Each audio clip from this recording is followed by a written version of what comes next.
Tolu and the Magic Drum. Tolu was a curious and brave boy. He lived in a small Yoruba village surrounded by all trees and a sparkling river. Every day after school, he would run to the village square to meet his friends.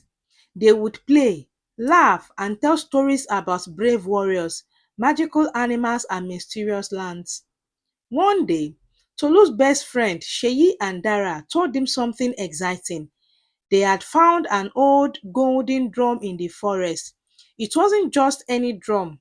This drum was magical. If you played with it, the sound could make you fly, call animals, or even make the sun shine brighter. The drum had been hidden for many years, and no one in the village had ever seen it before. It was shining and beautiful that Tolu could hardly believe it. Come, Tolu, come and see the magic, Sheyi said, pulling Tolu's hand excitedly. Tolu ran with his friends to the edge of the forest. The drum was sitting on the ground under a big tree, glowing with a soft golden light. Tolu stared at it, his eyes wide. It's beautiful, Dara said. We can use it to do amazing things. Tolu felt excited, but he also felt a little nervous. He had heard stories from his grandmother about how powerful magic could be. She always said, "Magic is not a game, Tolu. Use it wisely." But his friends didn't seem to be worried. They were already excited about what they would do with the drum. Let's play the drum, Sheyi said. We can fly like birds. We can talk to the animals. It will be so fun. Tolu didn't know what to think. He was tempted. The idea of flying or making animals talk was so amazing. But deep inside, he remembered what his grandmother had said about using magic wisely. Sheyi and Dara looked at him. Come on, Tolu. Don't be scared. We'll have so much fun. Tolu hesitated, but then he thought about all the fun they would have together. Okay, he said, I'll try it. Sheyi grabbed the drum and began to tap it gently. The sound that came from the drum was soft at first, like the wind blowing through the trees. But then, as Sheyi tapped harder, the drum sound grew louder and louder until it echoed through the forest. Suddenly, something strange happened. The trees around them began to sway as if they were alive. The air grew warmer and the leaves started to shimmer. Tolu's heart raced. This was magic. It was real. Look, Dara shouted, pointing at the sky. We are flying. Tolu looked up and saw his friends floating above the ground. They were soaring like birds in the sky. Tolu wanted to join them, but something inside him stopped him. He remembered his grandmother's word again. Magic should be used carefully, not for fun. As Sheyi and Dara flew higher, they laughed and shouted with joy. But the more they played with the drum, the more the magic seemed to grow out of control. The wind started blowing harder, the trees began to shake violently. Whoa, what's happening? Dara screamed, his voice turning pale. I don't know, Sheyi shouted. We need to stop the drum. But it was too late.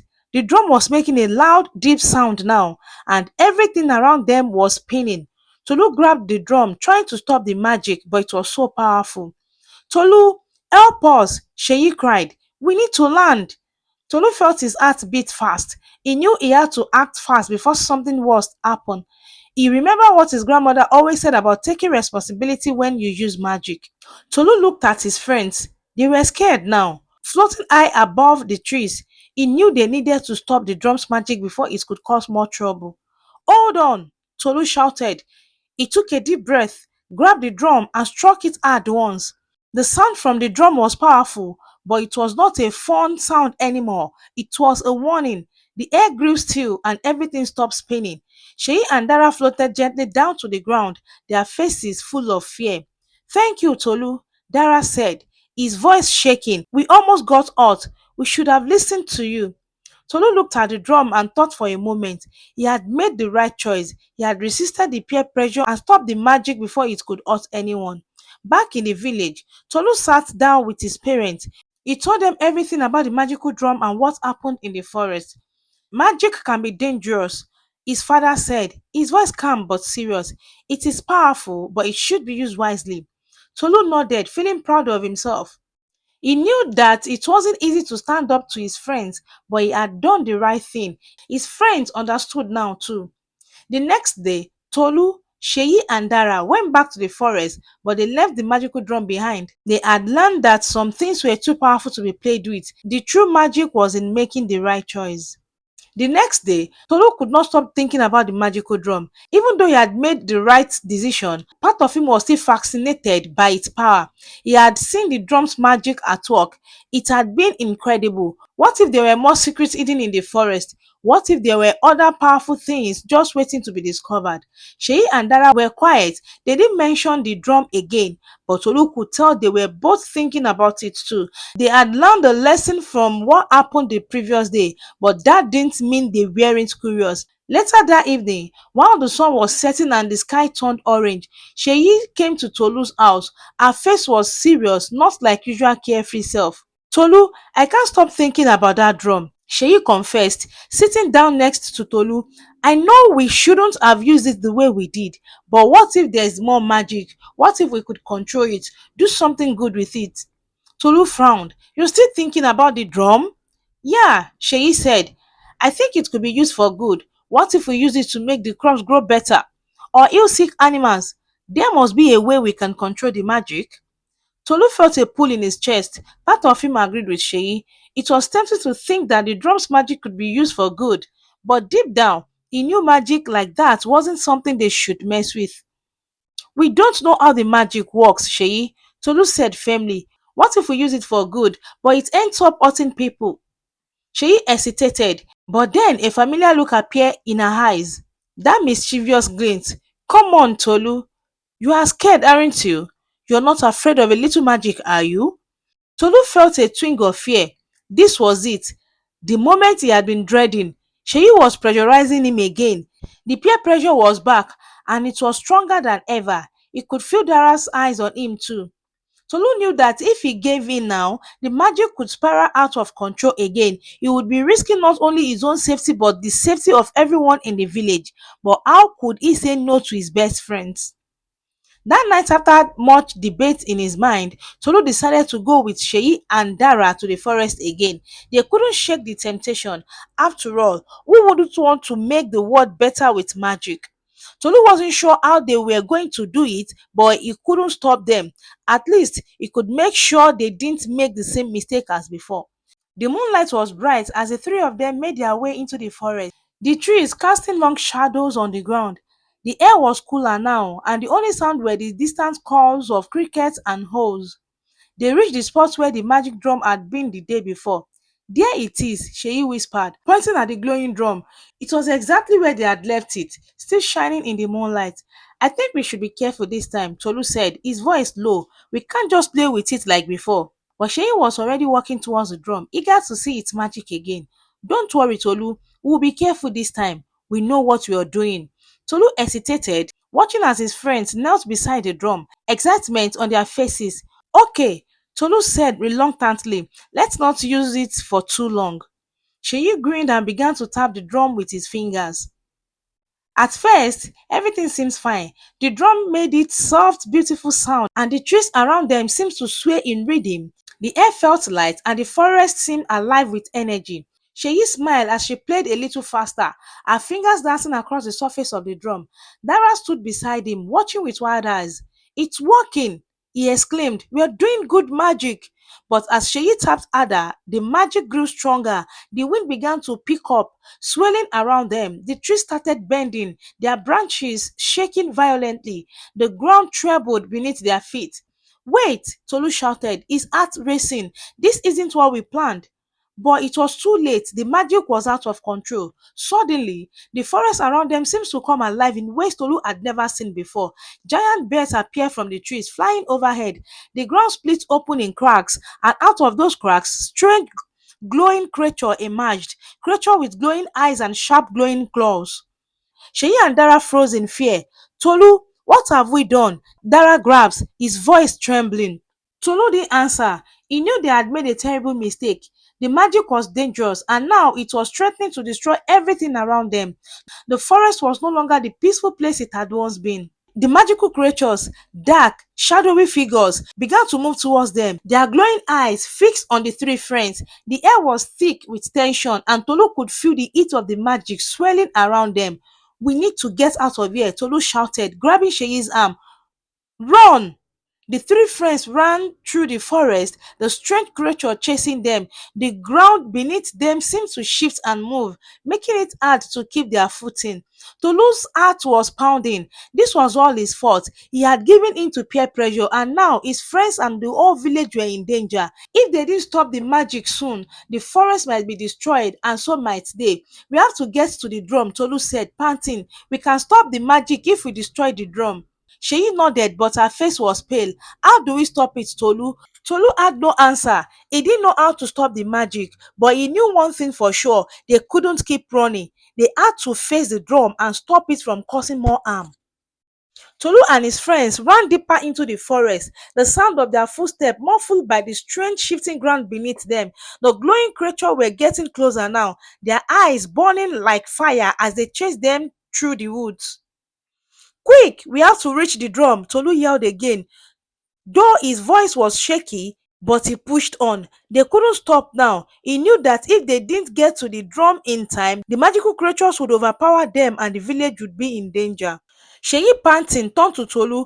"But how do we stop the drum, Tolu? We don't know how to control it. It's too powerful."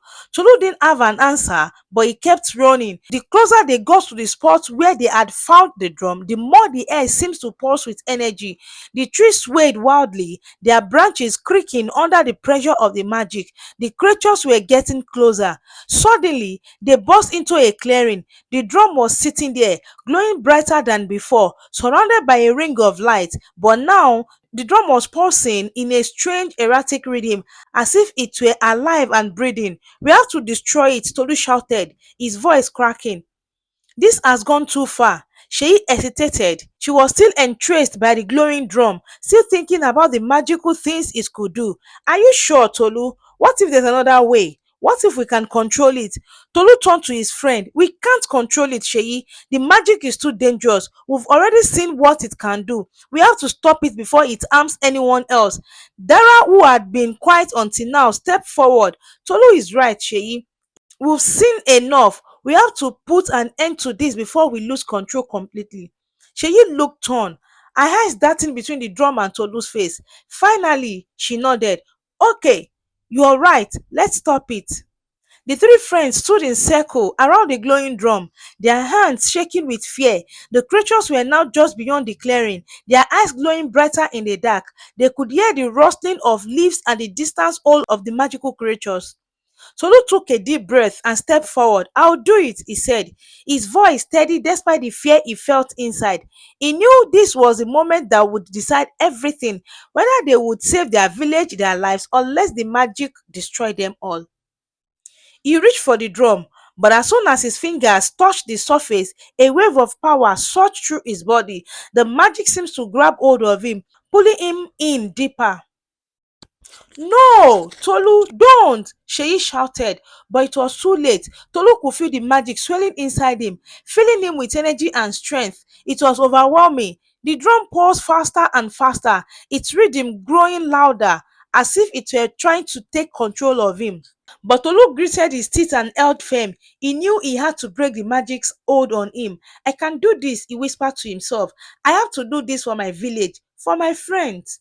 Tolu focused on the feeling that had led him here, the fear of losing control, the responsibility to do the right thing, and the love he had for his family and village. With one powerful push, he slammed his palm onto the drum. The forest seemed to scream in response.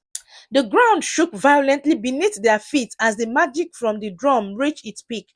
The creatures screeched, their bodies writhing as if in pain. The trees bent further, their branches snapping under the pressure of the magic. For a moment, everything seems to freeze. The glowing creature stopped moving, the trees stopped swaying, and the air became still. It was as if the entire forest had held its breath. Then, with one final defending crash, the drum shattered into 1,000 pieces. The magical energy that had been building up inside it exploded outward, sending a wave of light and power into the sky. The creature dissolved into the air, vanishing like mist, and the forest slowly returned to its peaceful state. Tolu collapsed onto the ground, exhausted but relieved, and the magic that had threatened everything was finally over. Sheyi and Dara ran to his side, their faces pale but filled with relief. "You did it, Tolu," Dara said, his voice full of excitement. "You stopped it." Tolu smiled weakly. "I didn't do it alone. We all made the choice to stop the magic. I just knew we had to do the right thing, even if it was hard." As the three friends walked back to the village, the night seemed quieter, calmer. The magical creatures were gone and the forest had returned to its peaceful state. "I think we learned something today," Sheyi said, looking down at the ground as they walked. "Yeah," Dara added, "we learned that magic can be dangerous, but more than that, we learned that we can't let peer pressure make our decisions for us." Tolu nodded. "It wasn't easy to say no to you guys, but I knew deep down that it was the right thing to do. Sometimes doing the right thing means standing alone." Sheyi looked at her friend, her expression serious now. "I'm sorry, Tolu. I shouldn't have kept pushing you. I wanted to have fun, but I didn't think about the consequences. I'm glad you stopped us." Tolu smiled. "It's okay, Sheyi. We all learned something. Magic isn't just about power, it's about responsibility." When they returned to the village, they found everyone waiting for them. The village elder was there, along with Tolu's parents. They had heard the stories about strange things happening in the forest, and they were all relieved to see the children return safely. Tolu's parents hugged him tightly. "We're so glad you are safe," his mother said. "But we've been worried. What happened in the forest?" Tolu looked at Sheyi and Dara, then back to his parents. He took a deep breath and narrated everything that happened to them. The village elder nodded, his wise eyes filled with understanding. "You did the right thing, Tolu. Power, whether magic or not, must always be handled with care. And remember, true strength comes from making wise decisions, not just from what you can do, but from what you choose not to do." Tolu smiled. He felt proud of himself for making the right choice. Even when it was hard, he had learned that true bravery wasn't about following others, it was about following what was right, even when the pressure to do otherwise was strong. As the sun rose the next morning, Tolu felt a sense of peace settle in his heart. He had made the right choice, and no matter what challenges came next, he knew he could face them with courage. Moral lesson: the story teaches that peer pressure can lead us down dangerous paths, but with courage, responsibility, and wisdom, we can make the right decisions. True power isn't in what we can control, but in how we choose to act when faced with temptation or danger. Even when others try to push us in the wrong direction, we can always choose to do what is right.